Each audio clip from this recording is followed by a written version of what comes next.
Sir बहुत स्वागत है आपका हमारे इस मंच पर और इस सेशन को आगे बढ़ाएंगे अरविंद चतुर्वेदी, इंडिया न्यूज उत्तर प्रदेश उत्तराखंड के चैनल हेड।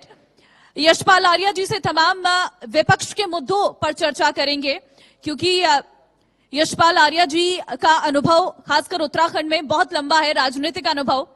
भाजपा से कांग्रेस में प्रवेश किया है और अब कांग्रेस में किस तरीके से आगे उनकी जिम्मेदारी रहने वाली है, इन सभी चीजों पर चर्चा करेंगे। Over to you Arvind ji.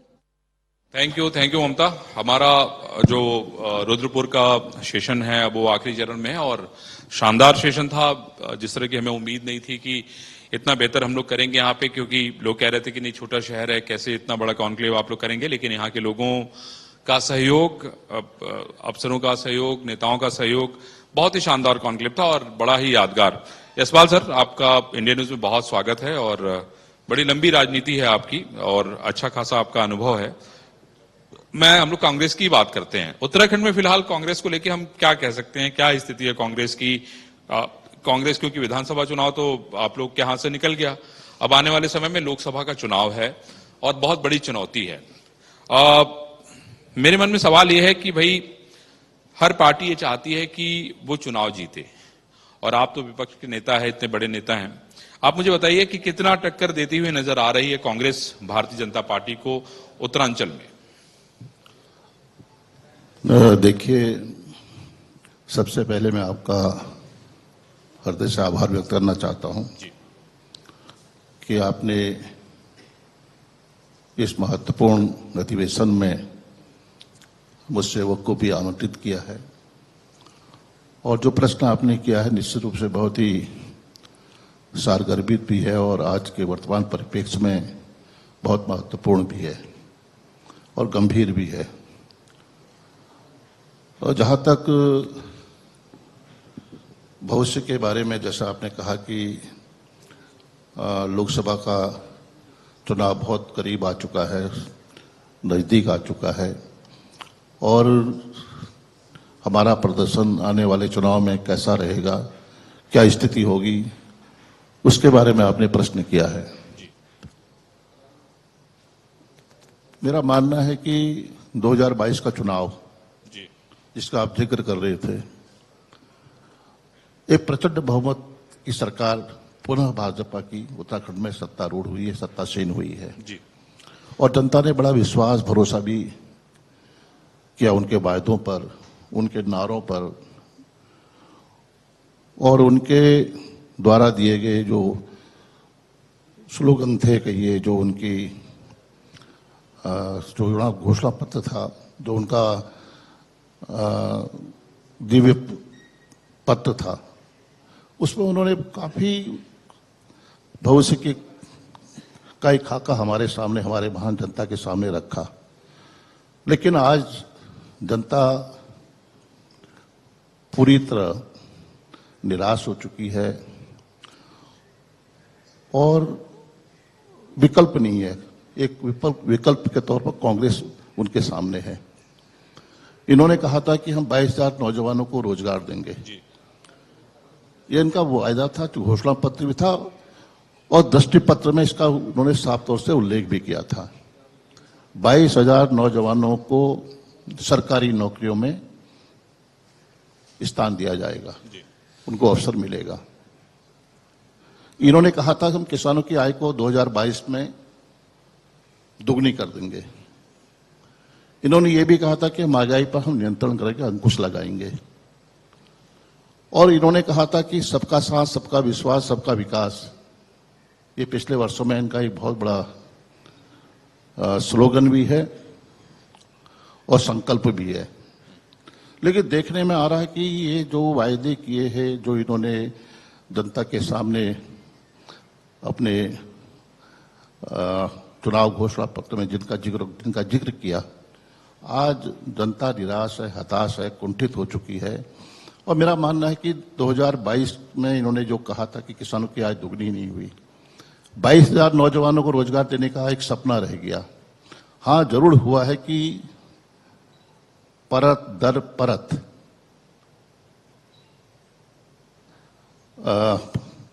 Paper leak, गिरफ्तारियां 40 से ऊपर लोगों की गिरफ्तारी हुई है। और हमने भी कहा, कांग्रेस एक मुख्य विपक्षी दल है, हमारी भूमिका, हमारा जो जिम्मेदारी है, हमने कहा कि इसकी जांच होनी चाहिए। माननीय उच्च न्यायालय के न्यायाधीश के संरक्षण में, उनकी निगरानी में माननीय उच्च न्यायालय के वर्तमान न्यायाधीश इसकी जांच करें। और ये बात हमारे जो बेरोजगार संगठन हैं, जो बेरोजगार नौजवान हैं, उन्होंने भी कहा कि सीबीआई जांच होनी चाहिए। और जब तक इसकी पूरी तरह जांच नहीं हो जाती है जी, तो आगे की परीक्षाएं स्थगित हो जानी चाहिए। तो जांच करा रहे हैं, लेकिन इन्हें सीबीआई जांच से परहेज क्यों है? इन्हें हाईकोर्ट के सिटिंग जज से की निगरानी में जांच कराने से क्यों परहेज है? आपको क्या लगता है कि इसमें सत्ता पक्ष के लोग इन्वॉल्व हैं? निश्चित रूप से जो लोग इसमें संलिप्त हैं, जो लोग जिनकी गिरफ्तारी हुई है, जी, जो जेल चले गए, वो सत्ता के जो शीर्ष पदों पर आसीन व्यक्ति हैं, महानुभाव हैं, उनके साथ तो उनके अंतरंग रिश्ते दिखाई दे रहे हैं, फोटो दिखाई दे रही हैं, उनको बचाने की कोशिश की जा रही है। वो चेहरे आज तक बेनकाब नहीं कर पा रही है भारतीय जनता पार्टी की सरकार, क्योंकि सभी उसमें संलिप्त हैं। तो मेरा कहना है कि भारतीय जनता पार्टी की कथनी और करनी में बड़ा फर्क है।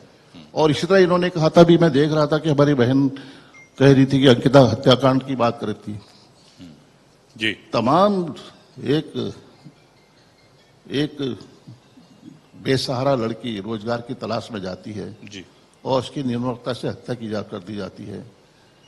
बहुत ही दुखद। और आज तक इसमें भी सीबीआई जांच की मांग, इसमें भी हाईकोर्ट की स्थिति जैसे जांच होनी चाहिए थी, सभी ने कहा। और पूरे प्रदेश ने, देश का एक बहुत प्रमुख यह विषय था। लेकिन सरकार जांच से बचना चाहती है, कतराना चाहती है, क्योंकि जानती है कि अगर हमने जांच की तो उसमें वो चेहरे बेनकाब हो जाएंगे जिनको वो सरकार बचाना चाहती है। वो लोग कौन है आखिर? यशपाल जी, मुद्दे तो आपको, और मैं आपसे ये फिर कहना चाहता हूं, मैं फिर आ रहा हूं जी, अधीनस्थ जन सेवा आयोग में भर्ती घोटाला हुआ, पेपर लीक हुए, और उससे बढ़कर जो लोक सेवा आयोग है, एक संवैधानिक संस्था है जी, जिस पर भरोसा किया जा सकता है, जिस पर हम कल्पना भी नहीं कर सकते हैं कि इसमें भी कहीं न कहीं भ्रष्टाचार या इसमें भी कहीं नकल या पूरा पेपर लीक हो जाए, पेपर बैंक लीक हो जाए, इससे बड़ी विडंबना क्या हो सकती है?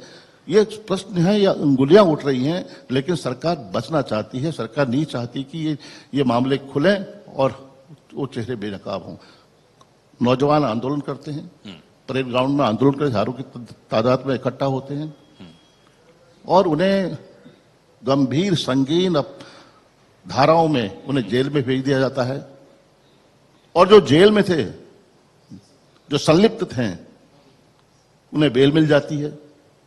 और जो बोलना चाहते हैं, अपनी आवाज को कहना चाहते हैं, जनता के सामने, सरकार के सामने फरियाद करना चाहते हैं, न्याय मांगते हैं, उनको जेल में डाल दिया जाता है। ये भारतीय जनता पार्टी का असली चेहरा है। मैं यही कहना चाह रहा हूं कि आपके पास मुद्दे तो बहुत हैं, इसमें कोई शक नहीं है, मुद्दे तो बहुत हैं, लेकिन सवाल है कि आपके पास इतना सिर फुटौल है, आपस में इतनी गुटबाजी है कि इन मुद्दों को रह के क्या होगा? भाई, अंकिता भंडारी इतना बड़ा मुद्दा था, पेपर लीक इतना बड़ा मुद्दा था, ये सारे मुद्दे तो आपके हाथ में थे, हैं? जनता आपके साथ थी, उसके बाद भी आप लोग चुनाव हार गए।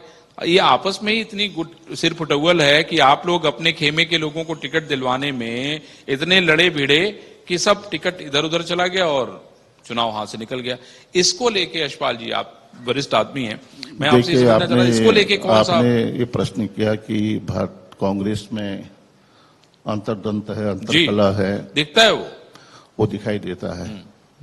बहुत बड़ा परिवार है कांग्रेस का, और जब परिवार होता है तो बर्तन खड़कते ही हैं। नहीं, बर्तन तो खड़क रहे हैं, लेकिन जब कोई चुनौती हमारे सामने होती है या जो चुनाव हमारे सामने होता है, तो पूरे परिवार एकजुट होकर उस चुनौती का सामना भी करता है और लड़ाई भी लड़ता है। यशपाल जी, आपकी बात से मैं समझ, लेकिन यहाँ पतीला फोड़ दे रहे हैं ना, वो पतीला ऐसा फोड़ दे रहे हैं कि वो हाड़ी चढ़ी नहीं पा रही है।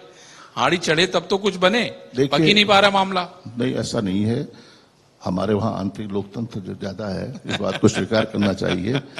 और वहां फर्क है, भारतीय जनता पार्टी में कांग्रेस में फर्क है। हाँ, वो खामोश रहते हैं, हम अपनी बात कह लेते हैं।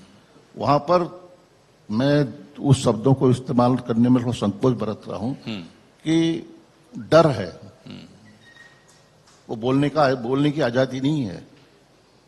एक ऐसा दबाव है, ऐसा तानाशाही जी है कि कोई भी कार्यकर्ता नेता बोलने का साहस नहीं जुटा सकता। लेकिन मेरा मानना है कि कांग्रेस में आंतरिक लोकतंत्र है, अपनी बात कहने का अधिकार है। हाँ, मैं जरूर कहना चाहूंगा कि हम सबको एक फोरम है, एक मंच है, वहां पर अपनी बात को हमें रखना चाहिए। हाँ, लेकिन सर आपके यहाँ इतनी ज्यादा आजादी है कि आदमी कुछ भी बोल दे रहा है, ये भी एक बड़ी भारी समस्या है। भाई आजादी की सीमा अगर तय नहीं होगी तो फिर चुनाव कैसे जीता जाए? मैंने कहा ना कि हमारा एक केंद्रीय नेतृत्व है, हाईकमान है, और कहीं पर इस तरह की कोई समस्या है तो हमारे लिए। अच्छा यशपाल जी, मुझे आप ये बताइए कि अब आप नेता विपक्ष हो गए, अभी अब आप कहाँ जाना चाहते हैं, क्या करना चाहते हैं? राजनीति अब किस रास्ते जा रही है? देखिए, मेरा कोई लक्ष्य नहीं है, मुझे कुछ पाना नहीं है। मैं ईमानदारी से कह रहा हूं, मैं स्पीकर रहा हूं जी, पहली उत्तराखंड की विधानसभा का मैं अध्यक्ष रहा हूं जी, मैं 2 टर्म कांग्रेस अध्यक्ष रहा हूं। सबसे बड़ा कार्यकाल यशपाल आर्य का रहा। जी जी, सोनिया गांधी जी ने मुझ पर आशीर्वाद, उनकी कृपा दृष्टि दी, दूसरी बार मुझे अध्यक्ष बनने का अवसर दिया। मैं कई विभागों का मंत्री रहा हूं, वहां नेता प्रतिपक्ष हूं। मेरी कोई चाह नहीं है, मेरी कोई लालसा नहीं है, मेरी कोई अभिलाषा नहीं मैं है। तो पार्टी मैं चाहता हूं कि कांग्रेस स्थापित हो, कांग्रेस मजबूत हो, कांग्रेस खड़ी हो। लोकसभा का चुनाव सामने है, हम जीत के आए और 2027 के चुनाव में हमारी सरकार बने, यही मेरा संकल्प है, यही मेरा लक्ष्य है। नहीं, मुझे ये बताइए सर कि यहाँ पे अगर हम गठबंधन की बात करें, क्योंकि कांग्रेस भी ये चाहती है कि भाई छोटी छोटी पार्टियों के साथ गठबंधन हो और उसका रिजल्ट निकले। अगर हम उत्तराखंड में बात करें गठबंधन की, तो किसके साथ कांग्रेस जाना चाहेगी या जा सकती है, या आप विचार कर रहे हैं या सोच रहे हैं? क्योंकि भाई 10 ये जो यहाँ पे जितनी लोकसभा की सीटें हैं ये सब बड़ी मायने रखती हैं और कई सीटों पे आप बढ़िया लड़ रहे हैं, लेकिन सवाल यह है कि अगर अच्छे टिकट नहीं बटेंगे, अच्छे चेहरे नहीं होंगे तो शायद वो आप चुनाव नहीं जीत पाएंगे। देखिए, समान विचारधारा जो कांग्रेस का मूल भाव है, मूल उद्देश्य है, सर्वधर्म समभाव, ये हमारी विचारधारा है, ये हमारे मूल्य, ये हमारे सिद्धांत हैं। उससे हम अपने को अलग नहीं कर सकते हैं। हाँ, कोई दल, कोई पार्टी अगर इस विचारधारा को से जुड़ना चाहती है, उनका स्वागत है। लेकिन मूल लड़ाई यहाँ कांग्रेस और भारतीय जनता पार्टी की है और रहेगी आने वाले भविष्य में भी। तो मतलब उसके साथ, अगर उसके मतलब भाजपा के खिलाफ जो लोग लड़ेंगे आप उनके साथ जा? ये केंद्रीय नेतृत्व ने तय करना है। ये लेकिन सलाह तो आप देंगे। राष्ट्रीय नेतृत्व ने तय सलाह करना तो है। आप ही देंगे। मैं मानता हूं कि समान विचारधारा के लोगों के साथ हमें मिलकर काम करना चाहिए। तो अब हरीश जी आपके इतने बड़े नेता हैं, यहाँ के मुख्यमंत्री रहे हैं, उनके नेतृत्व में यहाँ कई बार चुनाव आप लोग लड़े। अभी हम आगे क्या देखें, क्या भविष्य देखें कि उत्तराखंड में जो है किसके नेतृत्व में लड़ाई होगी? देखिए, निर्णय हाईकमान का है, लेकिन जहां तक आदरणीय हरीश रावत जी का प्रश्न है, तो एक तो योद्धा है जो कभी हार नहीं मानता और उनका एक फॉलोइंग है पूरे प्रदेश में। उनका अपना जमीन से जुड़े नेता है, इसको हम नकार नहीं सकते हैं। जी जी, बड़ा नाम है, बड़ा पहचान भी है हरीश रावत, बड़ा कद है और बड़ी लंबी राजनीति है, एक लंबा अनुभव है प्रदेश कांग्रेस के अध्यक्ष से लेकर। हाँ, लेकिन जब वो तलवार से काटते तो बड़े सारे अपने भी कट जाते हैं उसी में। अब ये तो इस बारे में मैं क्या टिप्पणी करूं, लेकिन कुल मिलाकर सर दो धारी तलवार है, वो दोनों तरफ चलती है। लेकिन उनका जो सार्वजनिक जीवन है एक बहुत बड़ा है, बड़ा कद है, उनका बड़ा नाम है। हाँ, सही बात कह रहे हैं आप। जी जी। चलिए यशपाल जी, मुझे लगता है, मुझे उम्मीद है कि इस बार जो है लोकसभा के चुनाव में आप लोग बहुत अच्छा करेंगे। जो आपके इतने सारे बर्तन हैं वो कम खटकेंगे, है ना, और आपका लीडरशिप भी जो है। कोई सवाल है तुम्हारा? जी जी। हाँ, पूछो पूछो। सर कहते हैं कि प्रगति संसार का नियम है। आप मंत्री रह चुके हैं, कई बार मंत्री तो रह ही चुके, उसके अलावा विधानसभा अध्यक्ष रह चुके हैं, प्रदेश अध्यक्ष रह चुके हैं, नेता प्रतिपक्ष रह चुके हैं। सर ने आपसे सवाल किया, अब अगला जो कदम कहाँ होगा? क्या हम ये मान के चले कि आप मुख्यमंत्री, अगली बार हम लोग जब कांग्रेस की यहाँ पे सरकार बनेगी तो आप बतौर मुख्यमंत्री उत्तराखंड की सेवा करेंगे? देखिए, मैंने कहा कि मुझे जो दायित्व दिया गया है, मैं उस दायित्व का निर्वहन ईमानदारी से, मेरा पिछला जो अतीत है मैं जो जिम्मेदारी भी यशपाल आर्य को मिलती है उसका निर्वहन ईमानदारी से करता है। मेरा कोई लक्ष्य नहीं है, कोई संकल्प नहीं है, कोई चाह नहीं है। मेरी चाह है कि कांग्रेस स्थापित हो और पार्टी निर्णय करती है, ये पार्टी तय करती है और पार्टी का जो निर्णय होता है उसको हम स्वीकार भी करते हैं और स्वीकार करना भी चाहिए। यही मेरा कहना सर, है। एक आखिरी अभी सवाल। एक वीडियो वायरल हो रहा था, उस पर भी सवाल जरा ले लो प्रवीण।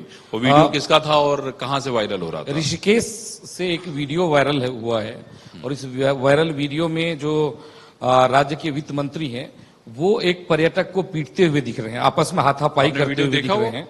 और मेरी मैं जानकारी वीडियो में अभी नहीं, आपको मेरी दिखाता जानकारी हूँ। में प्रवीण नहीं है। वीडियो दिखा भेजना जरा, मुझे मोबाइल दो तो मैं जरा आर्य जी को वीडियो दिखाऊं कि मतलब अगर एक नेता इस तरह से, एक मंत्री इस तरह से अगर किसी आम व्यक्ति को पीटेगा तो वो मतलब उसका क्या संदेश जाएगा। एक मिनट में चाहता हूं, तब आप इस पर रिएक्शन दे तो शायद ये बेहतर होगा।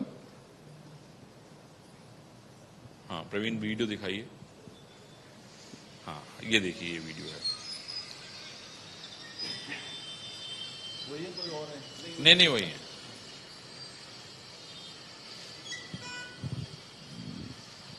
मतलब ऐसी भी क्या नाराजगी कि इतना पीट देना है। नहीं, जब बॉडीगार्ड होते हैं उनके साथ सहकर्मी बहुत होते सारे हैं, लोग होते हैं, तो लेकिन- फिर मंत्री उतर के हाथापाई करे, ये क्या लगता है हाथापाई कि नहीं है, ये तो उत्तराखंड की देवभूमि बहुत- संस्कृति के साथ और खिलवाड़ पर्यटन नहीं का है? क्या होगा फिर? अब देखिए, हम सार्वजनिक जीवन में हैं जी और हम सब पर सबकी दृष्टि रहती है, निगाहें रहती जी हैं। हाँ। हमारा आचरण, हमारा व्यवहार, ये सब लोग देखते हैं और हमें सार्वजनिक जीवन में हो चाहे सार्वजनिक जीवन न भी हो, तो इस तरह के जो मैं देख रहा हूं बुरी तरीके से। निश्चित रूप से दुखद भी है, निंदनीय भी है। इसमें कहने में कोई संकोच नहीं मुझे। सर, चारधाम यात्रा जारी है और पिछली बार आपने देखा चारधाम या कपाट बंद होने से पहले हेलीकॉप्टर दुर्घटना हुई। इस बार चारधाम यात्रा शुरू होने से पहले, यानी केदार बाबा का कपाट खुलने से पहले हेलीकॉप्टर दुर्घटना हुई, उसमें एक अधिकारी की मौत हो गई। किस तरह से देखते हैं इस बार चारधाम यात्रा की? सरकार कह रही है कि उनकी तैयारियों को किस तरह से देखते हैं? वो कहते हैं कि हमने तो स्वर्ग बना दिया है। देखिए, सरकार की नीयत और सरकार की मंशा जाहिर हो जाती है और मैं पहले से लगातार कहता रहा हूं कि सरकार बेबस है, प्रशासन बेलगाम हो चुका है, अधिकारी सुनने को तैयार नहीं है और प्रशासन निर्णय ले रहा है, सरकार निर्णय नहीं ले रही है। और जिस तरह के केदारनाथ धाम हो, बद्रीनाथ धाम हो, वहां के हालात हैं, वहां पर जो हमारे यात्रियों को, जो हमारे पर्यटक हैं, जो हमारे श्रद्धालु देश और दुनिया से आ रहे हैं, बड़ी उम्मीद के साथ आ रहे हैं, लेकिन सुविधाएं नहीं है। घंटों घंटों जाम लग रहा है, सड़कें बदहाल, सड़कें दुरुस्त नहीं हो पाई हैं, बिजली की समस्या बनी हुई है, कहीं पर विश्राम गृह नहीं है, डॉक्टर्स की उचित टीम होनी चाहिए, डॉक्टर्स भी नहीं है। और जो हमारा परिवहन विभाग है, उसकी बसें हैं, वो अपर्याप्त हैं और उनकी दशा भी बहुत खराब है। तो कुल मिलाकर मैं आलोचना नहीं कर रहा हूं, ये सच्चाई बयां कर रहा हूं, ये सच है। जिस तरह के हालात हैं, हम उम्मीद कर रहे थे कि आदरणीय प्रधानमंत्री जी का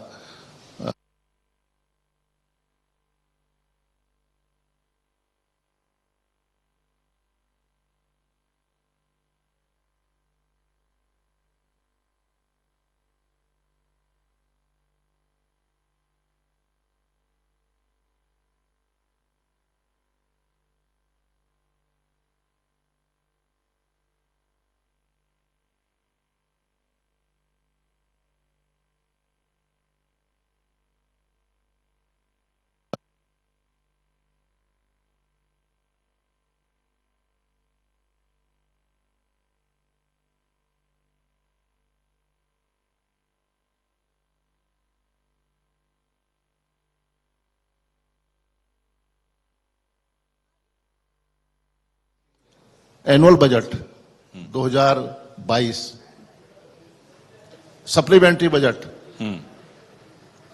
विभागों को धनराशि जारी कर दी गई। मैं 22 की और एनुअल बजट की बात कर रहा हूं, सप्लीमेंट्री बजट की बात कर रहा हूं।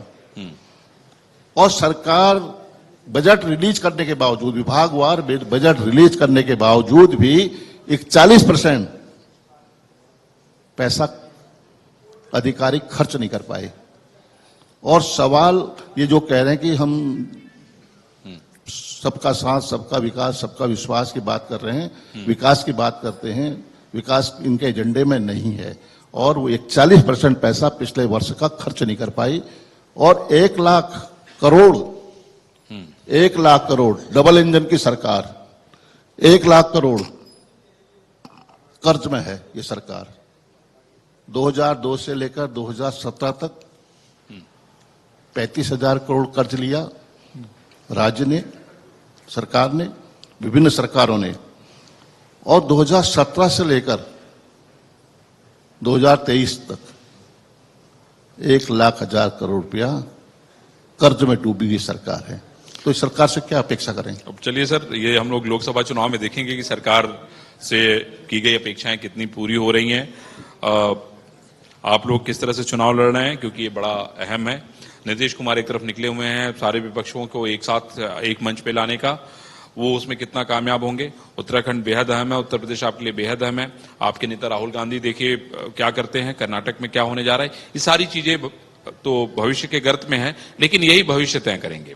तो हम उम्मीद करेंगे कि हम लोग एक बार फिर से आपसे मिलेंगे। और चतुर्वेदी जी, आपने बहुत आपका बहुत बहुत धन्यवाद। बहुत thank you sir, thank you. और आपने मुझे यहाँ पर आमंत्रित किया और मुझे सम्मान दिया, इसके लिए मैं आपका कृतज्ञ हूँ। सभी को मेरा धन्यवाद।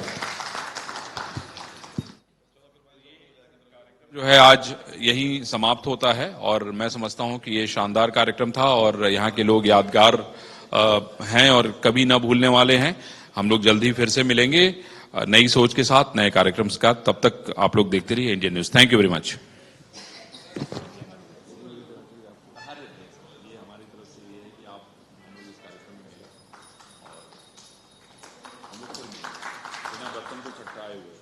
मैं चाहूंगा कि अगले वर्ष नए जोश के साथ, नए उत्साह के साथ, नई उमंग के साथ फिर आपसे मिलना चाहूंगा। मिलते हैं सर, मिलते हैं।